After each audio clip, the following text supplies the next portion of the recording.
Assalamualaikum warahmatullahi wabarakatuh.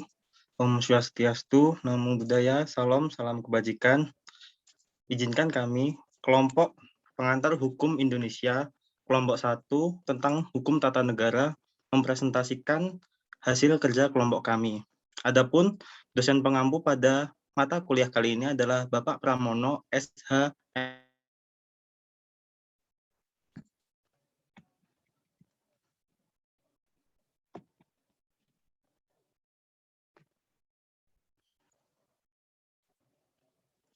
Anggota kelompok 1 yang pertama ada Anissa Primaharani dengan STB 4266, kemudian ada Christian Situmorang dengan STB 4270, Lambok Immanuel Haloho dengan STB 4284, Rizky Nabila Rafal dengan STB 4294, Regalia Mal Anjani dengan STB 4301, dan Sultan Alif Hisham dengan STB 4306.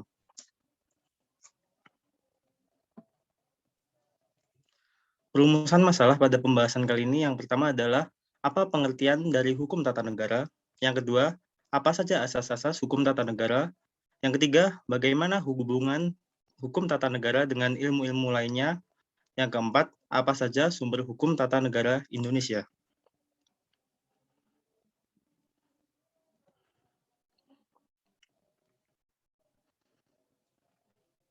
Pengertian hukum tata negara. Hukum tata negara merupakan padanan dari istilah bahasa Belanda, yaitu Staatsrecht, bahasa Inggris, Constitutional Law, bahasa Jerman, Verfassungsrecht, bahasa Prancis, Droit constitutionnel. Hukum tata negara merupakan hukum yang meneliti sebuah masalah yang ada di dalam negara tersebut. Meskipun ada beberapa bagian ilmu tentang pengetahuan yang membuat aturan di dalam negara tersebut, tata negara berarti sistem penataan negara yang berisi ketentuan mengenai struktur kenegaraan dan mengenai substansi norma kenegaraan. Dengan kata lain, hukum tata negara merupakan cabang ilmu hukum yang membahas mengenai tata struktur kenegaraan, mekanisme hubungan antar struktur kenegaraan, serta mekanisme hubungan antara struktur negara dengan warga negara.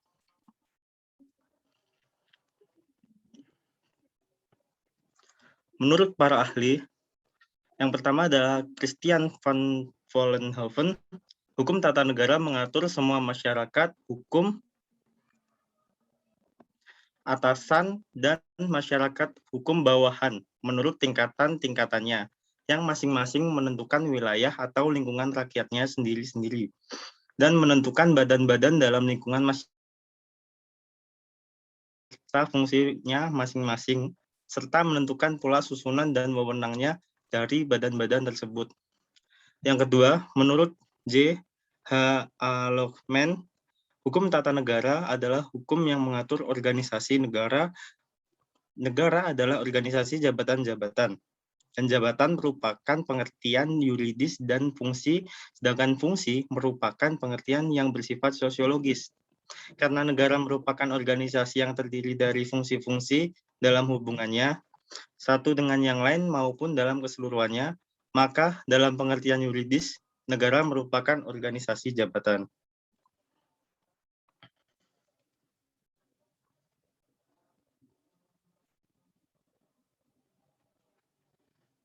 Yang ketiga, menurut J.R. Stellinga, hukum tata negara adalah hukum yang mengatur wewenang dan kewajiban alat-alat perlengkapan negara, mengatur hak dan kewajiban warga negara. Yang keempat, menurut Kusumadi Pujosewoyo, hukum tata negara adalah hukum yang mengatur bentuk dan bentuk pemerintahan, yang menunjukkan masyarakat hukum yang atasan maupun yang bawahan, serta tingkatannya yang selanjutnya menegaskan wilayah dan lingkungan rakyat dari masyarakat-masyarakat hukum itu, dan akhirnya menunjukkan alat-alat perlengkapan yang memegang kekuasaan dari masyarakat hukum itu, beserta susunan, wewenang, tingkatan imbangan dari dan antara alat perlengkapan negara itu.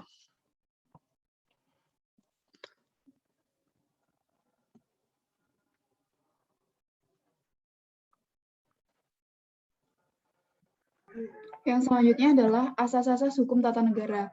Yang pertama, asas kekeluargaan. Asas kekeluargaan terdapat di dalam pasal 33 dan penjelasannya pada Undang-Undang Dasar 1945. Ide mengenai asas kekeluargaan dicantumkan dalam UUD 1945 berasal dari Profesor Supomo dalam pidatonya tanggal 31 Mei 1945 ketika diadakan sidang BPUPKI di Jakarta. Status integralistik dari bangsa Indonesia terlihat dari sifat tata negara Indonesia ialah pemimpin yang bersatu jiwa dengan rakyat dan para pejabat negara senantiasa wajib memegang teguh persatuan keseimbangan dalam masyarakat. Menurut H.M. Kusno, dalam bahasa Jawa, asas ini disebut asas kerakyatan atau asas kebersamaan. Keberayatan dalam bahasa Indonesia menjadi kerakyatan.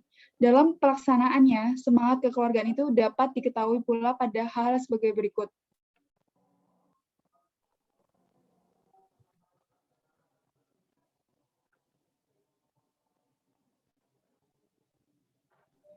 Yang pertama adalah cara pengambilan keputusan. Cara pengambilan keputusan bersumber pada sila keempat Pancasila yang tertuang pada pembukaan alinea keempat, yaitu kerakyatan yang dipimpin oleh hikmat kebijaksanaan dalam pemusyawaratan perwakilan. Cara seperti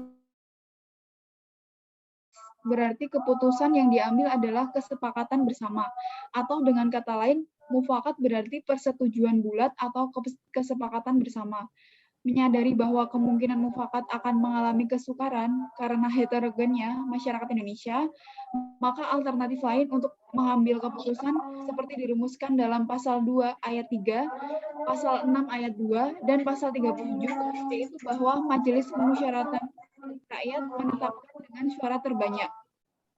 Yang kedua adalah hubungan kerjasama antara Presiden dan DPR. Dalam pembentukan undang-undang sebagaimana diatur pada pasal 5 ayat 1 Jo pasal 20 UUD NRI 1945, hubungan kerjasama itu tampak di mana wakil pemerintah akan selalu bermusyawarah dengan DPR dalam proses pembicaraan penyusunan undang-undang.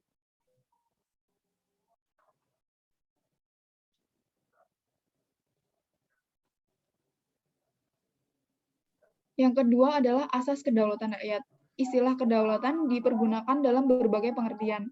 Pengertian berdaulat ditujukan pada negara-negara yang berhak menentukan urusannya sendiri, baik masalah-masalah dalam negeri maupun masalah-masalah luar negeri tanpa ada campur tangan dengan negara lain. Pengertian kedaulatan adalah wewenang yang tertinggi yang menentukan segala wewenang yang ada dalam suatu negara. Hubungan asas kedaulatan dengan pemilu terlihat dari arti kedaulatan yang berarti wewenang untuk menentukan wewenang yang berada di bawahnya. Sehingga dalam asas kedaulatan rakyat, rakyatlah yang berdaulat dan menentukan segala wewenang dalam negara. Asas kedaulatan rakyat disebut juga asas demokrasi.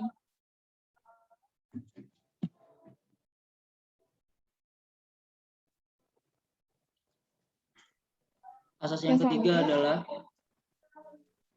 ketiga adalah asas pembagian kekuasaan. Pembagian kekuasaan berbeda dengan pemisahan kekuasaan. Pemisahan kekuasaan berarti kekuasaan terpisah tanpa ada hubungan antara satu dengan yang lainnya. Sedangkan pembagian berarti kekuasaan terbagi atas beberapa bagian, tetapi tidak terpisah dan mempunyai hubungan antara satu dengan yang lainnya.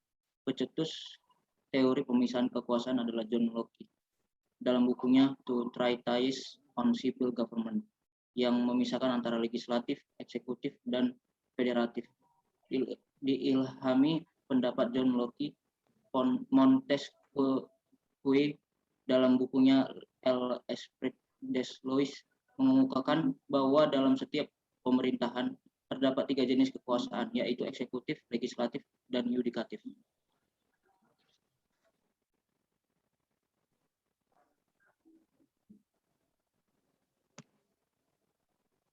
Yang keempat adalah asas negara hukum. Negara hukum adalah negara yang berdiri di atas hukum yang menjamin keadilan kepada warga negaranya. Keadilan merupakan syarat bagi terciptanya kebahagiaan hidup bagi warga negaranya. Dalam sejarah ketatanegaraan, selanjutnya dikenal negara hukum sempit dan fiksi. Negara hukum liberal atau negara hukum dalam arti sempit dikenal 2 unsur, yaitu yang pertama, perlindungan terhadap hak asasi manusia. Yang kedua, pemisahan kekuasaan. Pada negara hukum formil, unsur-unsurnya bertambah menjadi 4 unsur, yaitu Yang pertama, perlindungan terhadap hak asasi manusia. Yang kedua, pemisahan kekuasaan. Yang ketiga, setiap tindakan pemerintah didasarkan atas undang-undang. Dan yang terakhir, adanya peradilan administrasi yang berdiri sendiri. Manusia dituangkan dalam konstitusi hanya sebagai penegasan. Negara hukum dicirikan 3 hal, yaitu yang pertama, pengakuan dan perlindungan HAM yang mengandung persamaan dalam bidang politik, hukum, sosial, ekonomi, dan kebudayaan. Yang kedua, peradilan yang bebas dan tidak memihak. Dan yang terakhir, legalitas dalam segala bentuknya.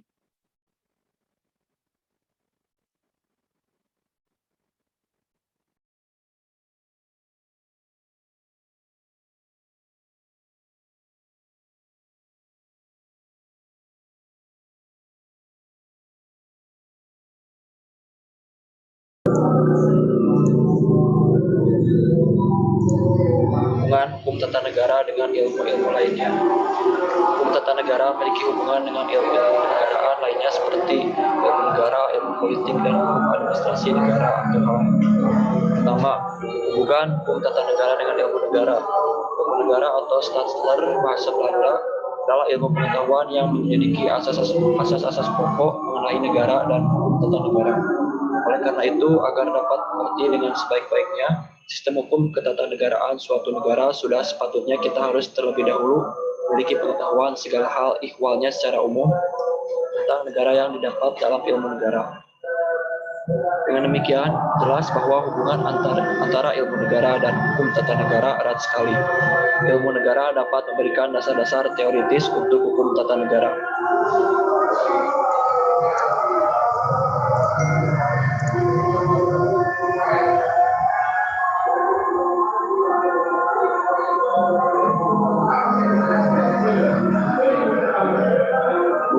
Hubungan hukum tata negara dan ilmu politik.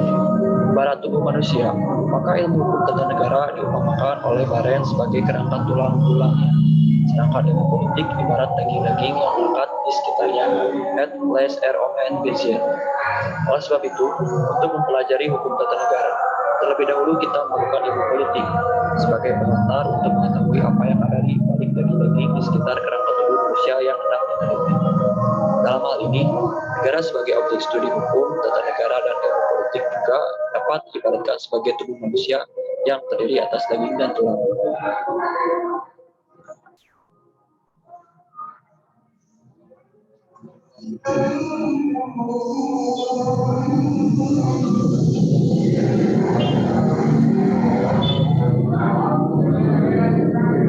Yang ketiga, hubungan HTN dengan hukum administrasi negara. Menurut Van Vollenhoven, hukum tata negara adalah hukum mengenai susunan dan kewenangan organ-organ negara. Dengan kata lain, hukum tata negara merupakan pemberian wewenang. Adapun hukum administrasi negara adalah hukum yang mengatur hubungan antara yang memerintah dan yang diperintah, yaitu memberikan batasan-batasan pada organ-organ negara dalam melakukan wewenangnya yang ditentukan oleh hukum tata negara.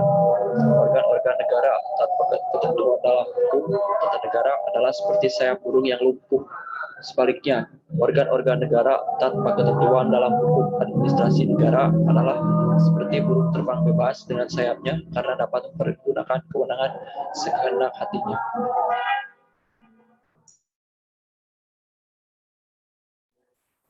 Yang selanjutnya, sumber hukum tata negara Indonesia. Pengertian sumber hukum tata negara secara etimologis berasal dari istilah sumber dan hukum tata negara. Sumber berarti tempat atau sumber asal-usul hukum positif yang dijadikan bahan untuk penyusunan peraturan perundang-undangan.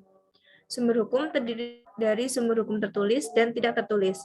Sedangkan hukum tata negara menurut Lodgeman adalah hukum yang mengatur organisasi negara.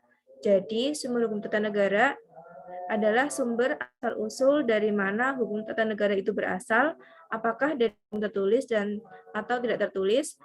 Secara umum, hukum tata negara dibagi menjadi dua, yaitu sumber hukum material dan sumber hukum formil.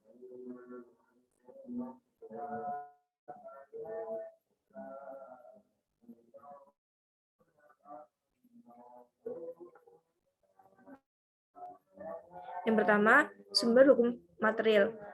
Sumber hukum dalam arti material adalah sumber hukum yang menentukan sisi hukum tata negara, misalnya dasar dan pandangan hidup, hubungan sosial dan politik, situasi ekonomi, corak, peradaban, serta letak geografis dan konfigurasi nasional. Menurut pasal 1 ayat 3, ketetapan MPR nomor 3, /MPR, /2000, sumber hukum dasar nasional adalah Pancasila, sebagaimana tertulis dalam pembukaan Undang-Undang Dasar Negara Republik Indonesia tahun 1945. Pancasila merupakan sumber hukum material dalam hukum. Yang kedua, sumber hukum formil.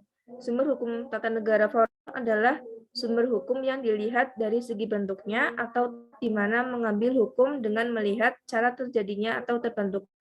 Adapun sumber hukum formil, hukum tata negara sebagai berikut.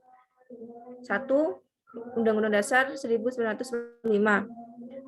Undang-Undang Dasar 1945 merupakan sumber hukum utama karena setiap bentuk hukum yang menjadi sumber hukum tata negara harus bersumberkan pada Undang-Undang Dasar dalam segala persoalan ketatanegaraan.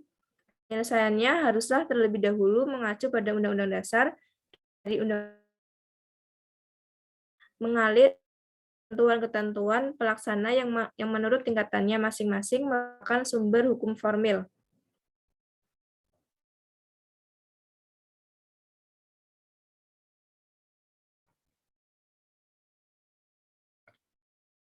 Kedua, ketetapan Majelis Permusyawaratan Rakyat. Istilah MPR sebenarnya tidak terdapat dalam Undang-Undang Dasar Negara Republik Indonesia 1945, tetapi didasarkan Surat Presiden tanggal 20 Agustus 1999 nomor 2262/HK 71959 yang ditujukan kepada DPR. Ketetapan mulai dipakai pada sidang MPR. Dalam ketetapan RS nomor 20/MPRS/1966 dan ketetapan MPR nomor 5/MPR/1973 menguatkan kedudukan ketetapan MPR dan diletakkan pada hierarki yang kedua. Berdasarkan ketetapan MPR nomor 1/MPR/1978 pasal 100 bentuk-bentuk keputusan MPR yaitu 1. Keputusan MPR ialah keputusan yang isinya ke dalam anggota majelis. Yang kedua, ketetapan MPR ialah putusan majelis yang mempunyai kekuatan mengikat ke dalam dan keluar. 3. Undang-undang. Undang-undang adalah produk hukum dibuat oleh DPR bersama dengan Presiden. Undang-undang ini dibuat dalam rangka melaksanakan Undang-Undang Dasar 1945 serta ketetapan MPR. Perkataan undang-undang mempunyai dua pengertian, yaitu dalam arti material dan arti formil. Dalam arti material yang dimaksud dengan undang-undang ialah semua peraturan atau dengan tidak memperhatikan bentuknya yang mempunyai kekuatan mengikat pada masyarakat. Sedangkan dalam arti formal ia menunjuk pada satu bentuk peraturan tertentu dibuat oleh pembentuk undang-undang seperti yang telah dijelaskan dalam sistem Undang-Undang Dasar 1945 yang dibuat oleh Presiden dengan persetujuan DPR. Undang-Undang Nomor 10 Tahun 2004 tentang pembentukan peraturan perundang-undangan serta Undang-Undang Nomor 12 Tahun 2011 tentang pembentukan peraturan perundang-undangan yang mengatur tentang pembentukan peraturan.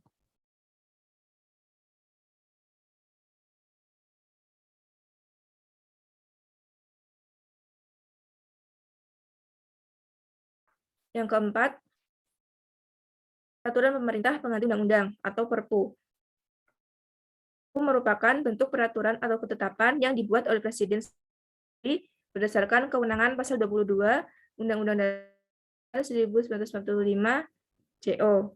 Perpu Maria Farida Indrati Suprapto adalah suatu peraturan pemerintah yang bertindak sebagai undang-undang atau dengan kata lain peraturan pemerintah yang diberi kewenangan sama dengan undang.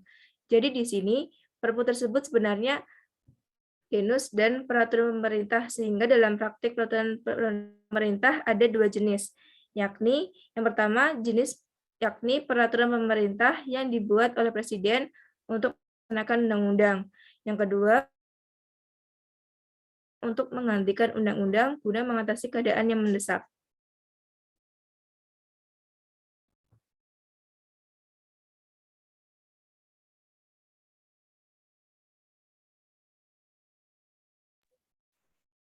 5. Peraturan pemerintah. Peraturan pemerintah ialah bentuk peraturan yang menurut Undang-Undang Negara Republik Indonesia tahun 1945 dapat dibuat oleh Presiden untuk melaksanakan lebih lanjut suatu undang-undang sebagaimana mestinya. Presiden menetapkan peraturan pemerintah yang menjalankan undang-undang sebagaimana mestinya. Demikian bunyi pasal 5 ayat 2 Undang-Undang Dasar Negara Republik Indonesia tahun 1945. Jadi, dari ketentuan tersebut, peraturan pemerintah diadakan untuk melaksanakan undang-undang, sehingga tidak mungkin ada peraturan pemerintah sebelum ada undang-undang. 6. Keputusan Presiden. Keputusan Presiden merupakan peraturan perundang-undangan yang dibentuk oleh Presiden berdasarkan ketentuan pasal 4 ayat 1 Undang-Undang Dasar Negara Republik Indonesia tahun 1945 yang berbunyi, Presiden Republik Indonesia memegang kekuasaan menurut Undang-Undang Dasar. Sebagai pemegang kekuasaan pemerintah tertinggi di negara Republik Indonesia, Presiden adalah pemegang kekuasaan eksekutif sekaligus pemegang kekuasaan legislatif. Keputusan Presiden dimaksud untuk melaksanakan ketentuan Undang-Undang Dasar Negara Republik Indonesia tahun 1945, ketetapan MPR, undang-undang, dan peraturan pemerintah. Keputusan Presiden tidak selalu merupakan keputusan yang berlaku sekali selesai atau enigmatic, tetapi seringkali lebih banyak merupakan keputusan yang mengatur dan berlaku terus atau the were having. 7. Peraturan daerah. Peraturan daerah merupakan peraturan perundang-undangan yang dibentuk oleh pemerintah daerah atau salah satu unsur pemerintah daerah yang berwenang membuat peraturan daerah.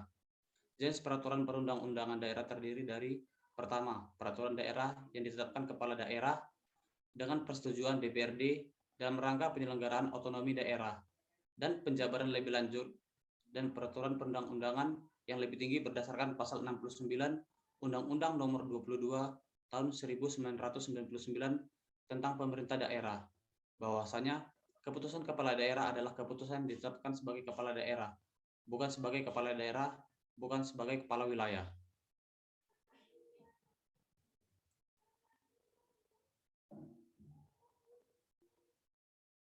Delapan, traktat atau perjanjian sebagai sumber hukum tata negara. Perjanjian antar negara dalam suatu ilmu hukum sering juga dikatakan sumber hukum. Isi perjanjian karena mengikat pihak-pihak negara, para warga negara. Maka aturan-aturan dan ketentuan-ketentuannya merupakan pola hukum positif dari negara yang bersangkutan masing-masing. Dengan demikian, apabila menyangkut bidang tata negara, akan merupakan bagian hukum tata negara yang penting. Dalam Kamus Hukum Internasional, tidak dibedakan traktat dan perjanjian. Menurut Belfroid, 15 kedua hal itu mempunyai arti yang berbeda. Traktat adalah perjanjian yang terikat pada bentuk tertentu, sedangkan perjanjian tidak selalu terikat pada bentuk tertentu. Dalam pasal 1 ayat 1 Undang-Undang Nomor 24 Perjanjian Internasional. Perjanjian internasional adalah perjanjian dalam bentuk nama tertentu yang diatur dalam hukum internasional, yang dibuat secara tertulis, serta menimbulkan hak dan kewajiban di bidang hukum publik. Hal ini menegaskan pada asas Pacta Sunt Servanda, yang berarti perjanjian antara pihak-pihak harus ditaati. 9. Doktrin. Sumber lain yang merupakan sumber hukum tata negara ialah ajaran seorang pakar atau pendapat sarjana yang sudah dapat diakui dan diuji kebenarannya. Di Indonesia, ajaran tentang negara integralistik yang dikemukakan oleh tokoh Supomo 16 sebagai ahli hukum berpengaruh besar atas Undang-Undang Dasar 1945. Noto Nagoro juga berkontribusi besar dan memberikan landasan mengenai pembukaan atau Pancasila termasuk di dalamnya, di dalam Undang-Undang Dasar 1945 sebagai kaidah fundamental negara atau Grundnorm. Pembukaan merupakan kesatuan dengan batang tubuh dan tidak bisa dipisahkan. Oleh karena itu, pembukaan tidak boleh dirubah oleh siapapun, termasuk MPR. Bila pembukaan diubah, berarti pembubaran negara proklamasi, walaupun pendapat tersebut tidak lepas dari pengaruh ajaran Hans Nowitzki.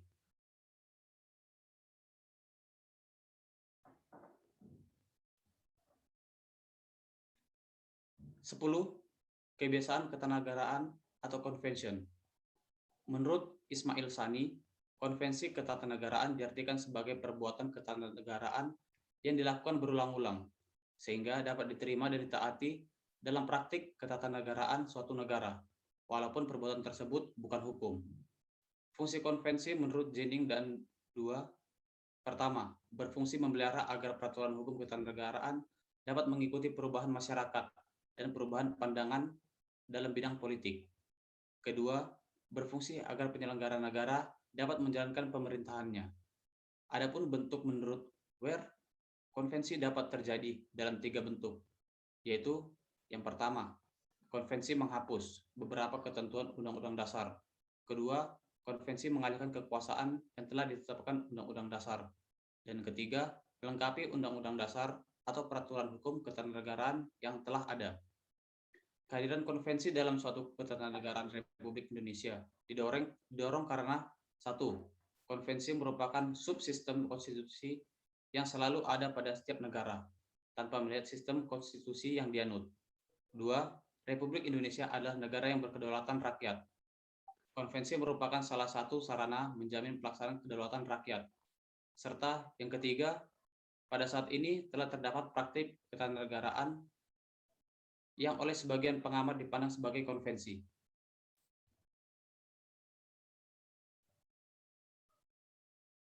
Baik, berikut pemaparan dari kelompok kami dan kami ucapkan terima kasih.